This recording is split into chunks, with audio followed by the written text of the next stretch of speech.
वाले को भी कुछ अच्छा मिले और जितने लोग सुन रहे हैं इनको भी कुछ मिले। उस प्रश्न में कुछ आपका निजी स्वार्थ ना छुपा हो। मेरे परसेंटेज अच्छे कैसे आएंगे, या मेरा जॉब अच्छा कैसे होगा, मेरी कमाई ज्यादा कैसे होगी, मेरा घर परिवार कैसे ठीक होगा, मेरा मन शांत कैसे होगा, आदि आदि, ये सब नहीं।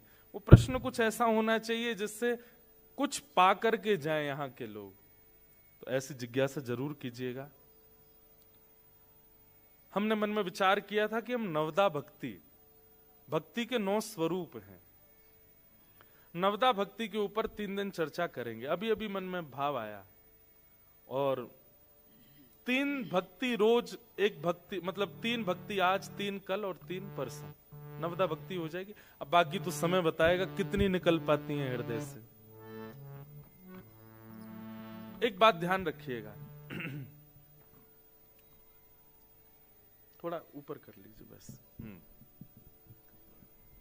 भक्ति सबकी नहीं होती।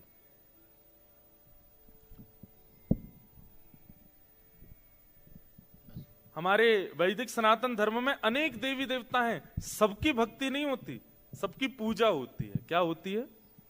पूजा।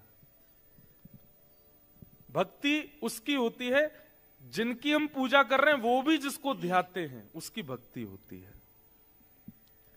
33 कोटि देवता भी जिसके आगे नतमस्तक हैं, उनकी भक्ति की जाती है। और वे कौन हैं? शंख चक्र गदा पद्मधारी श्रीमन नारायण। वही श्रीमन नारायण राम रूप धारण करके आते हैं, वही श्रीमन नारायण कृष्ण रूप धारण करके आते हैं। भगवान के 2 प्रकार के अवतार होते हैं, एक होता अंशावतार और एक होता पूर्णावतार। अंशावतार का मतलब होता है कि भगवान का एक अंश आया और लीला करके वापस ठाकुर जी में विलीन हो गया। लेकिन पूर्णावतार मतलब भगवान ने अंश नहीं भेजा, स्वयं आए हैं और स्वयं लीला करके गए। तो श्री कृष्ण कौन है? अंशावतार नहीं है, पूर्णावतार।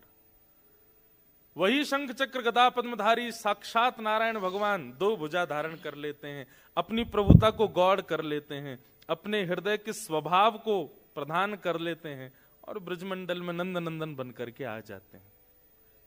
भक्ति उनकी होती है।